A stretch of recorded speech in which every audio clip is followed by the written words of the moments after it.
मंडळी, कधी नव्हे ते राज्यात प्रथमच सगळीकडे कन्नड विधानसभेचा बोलबाला बघायला मिळतो आहे। कारण हाच मतदारसंघ पहिल्यांदा एका ऐतिहासिक राजकीय घटनेचा साक्षीदार होणार आहे। येत्या विधानसभेत राज्यात प्रथमच पती विरुद्ध पत्नी अशी हटके लढत आपल्याला यंदा कन्नड मतदारसंघात बघायला मिळणार आहे। एकीकडे शिवसेना उद्धव बाळासाहेब ठाकरे गटाचे मराठवाड्यातील एकमेव विद्यमान शिलेदार उदयसिंग राजपूत उभाटा गटासाठी एक हाती लढा देत आहेत, तर दुसरीकडे माजी केंद्रीय मंत्री रावसाहेब दानवे यांच्या कन्या संजना जाधव यांनी धनुष्यबाण हाती घेत शिवसेना शिंदे गटाकडून उमेदवारी मिळवली। मात्र हा मतदारसंघ जितका विद्यमान आमदारांच्या नावातून ओळखला जात नाही, तितका तो हर्षवर्धन जाधव यांच्या नावाने ओळखला जातो। एक वेळचे डॅशिंग आमदार म्हणून हर्षवर्धन जाधव यांची ओळख होतीच, मात्र त्यानंतर अनेक वैयक्तिक आणि राजकीय घडामोडींमुळे ते चांगले चर्चेत राहिले। कन्नड आणि हर्षवर्धन जाधव हे विधानसभेचं समीकरण आहे। यंदा देखील उदयसिंग राजपूत यांचं तगडं आव्हान हर्षवर्धन जाधव यांच्या समोर असणार आहे, परंतु आता त्यांच्या समोर थेट त्यांच्या विभक्त पत्नी संजना जाधव यांनीच आव्हान उभा केलं आहे। विशेष म्हणजे महाराष्ट्रात पती विरोधात पत्नी अशी लढत पहिल्यांदाच पार पडणार आहे, त्यामुळे या लढतीकडे सर्वांचंच लक्ष वेधणं साहजिक आहे। परंतु असं असलं तरी या लढतीमागे बरंच राजकारण दडलेलं आहे। या लढतीचा थेट फायदा उदयसिंग राजपूत यांना होणार असल्याची शक्यता वर्तवली जात असली तरी इथले समीकरण खूप काही वेगळे आहेत। काय आहेत ती समीकरणं? कन्नडच्या राजकीय चित्रानुसार पती विरुद्ध पत्नीच्या लढाईत उदयसिंग राजपूत उभाटा गटाची एकुलती एक सीट राखणार का, की हर्षवर्धन जाधव यांच्या मागे निर्माण झालेली अदृश्य शक्ती त्यांना पुन्हा एकदा आमदारकी देणार? कुठले आहेत ते अदृश्य हात? जनता कन्नड बद्दल काय म्हणते हेच सांगणारा हा सविस्तर रिपोर्ट। नमस्कार, मी स्वप्नील आणि आपण पाहता त्याचं काय महाराष्ट्र। तर मंडळी, एकनाथ शिंदे यांच्या नेतृत्वाखाली असलेल्या शिवसेनेत बंड झालं तेव्हा जिल्ह्यातील 6 विधानसभा मतदारसंघांपैकी एकमेव कन्नडचे आमदार उदयसिंह राजपूत हे उद्धव ठाकरे यांच्या सोबत राहिले होते। तेव्हापासून शिंदेंनी आपली नजर या मतदारसंघावर रोखली आहे। मध्यंतरी उदयसिंग राजपूत हे ठाकरेंवर नाराज असल्याच्या बातम्या आल्या होत्या, तेव्हा देखील राजकीय गणितं ओळखून उदयसिंग राजपूत महायुतीत सामील होतील अशा चर्चा रंगल्या होत्या, मात्र त्या चर्चा फक्त चर्चाच राहिल्या। उदयसिंग राजपूत यांच्या एकनिष्ठेचं प्रतीक म्हणून उद्धव ठाकरे यांनी त्यांना पुन्हा संधी दिली आहे, मात्र त्यांच्या विरोधात महायुती कुणाला उमेदवारी देणार याची उत्सुकता कायम होतीच।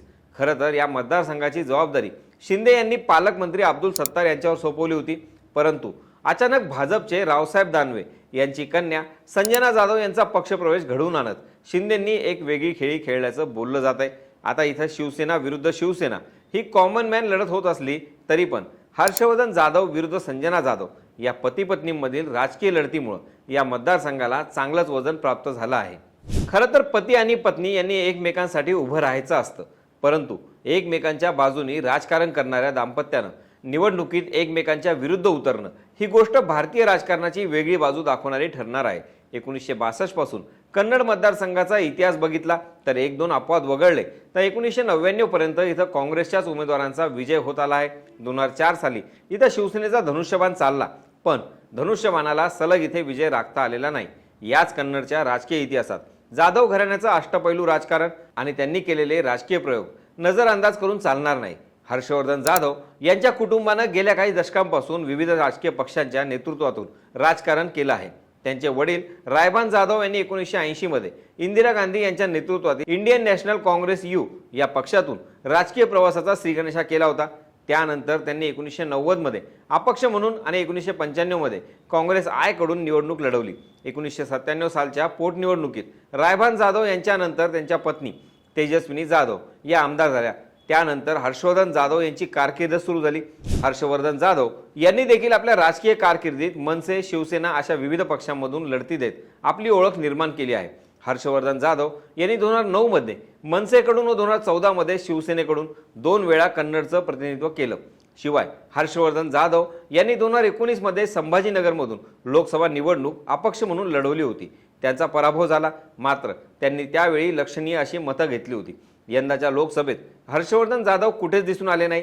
त्यांनी लोकसभेत उडी घेतली होती, परंतु त्यांचं डिपॉझिट जप्त झालं होतं, परंतु विधानसभा आली आणि ते चर्चेत आले। खरं तर 2019च्या लोकसभा निवडणुकीत शिवसेना उमेदवाराच्या विरोधात बंडखोरी करत हर्षवर्धन जाधव यांनी लक्षवेधी मतं घेतली, मात्र यामुळे शिवसेना नेते चंद्रकांत खैरे यांचा पराभव झाल्याचं खापर त्यांच्यावर फोडण्यात आलं आणि त्यांच्याऐवजी उदयसिंग राजपूत यांना इथून तिकीट मिळालं। त्यावेळी शिवसेनेचे राजपूत यांनी अपक्ष उमेदवार हर्षवर्धन जाधव यांचा 18,690 मतांनी पराभव करून विजय मिळवला होता। यंदा मात्र उदयसिंग राजपूत यांच्यासमोर पती पत्नीचं दुहेरी आव्हान असणार आहे. संजना जाधव यांची राजकीय कारकीर्द बघितली तर रावसाहेब दानवे यांची कन्या ही त्यांची पहिली ओळख. शिवाय माजी आमदार आणि सध्याचे कन्नड विधानसभा मतदारसंघाचे उमेदवार हर्षवर्धन जाधव यांच्या त्या विभक्त पत्नी आहेत. 2014 मध्ये त्या जिल्हा परिषद सदस्य होत्या. किंबहुना कन्नड तालुक्यात त्यांना मानणारा मोठा वर्ग आहे. 2019 मध्ये संजना जाधव आणि हर्षवर्धन जाधव हे विभक्त झाले. तेव्हापासून दानवे आणि जाधव घराण्यातील वैयक्तिक आणि राजकीय संघर्ष वेळोवेळी चव्हाट्यावर आला आहे. त्यामुळेच नक्कीच ही लढत दोघांसाठीही तितकी सोपी नसणार आहे. लोकसभेत झालेल्या पराभवानंतर रावसाहेब दानवे यांनी आपला मुलगा संतोष दानवे यांच्यासाठी भोकरदन मतदारसंघात चांगलीच प्रचार मोहीम सुरू केली आहे.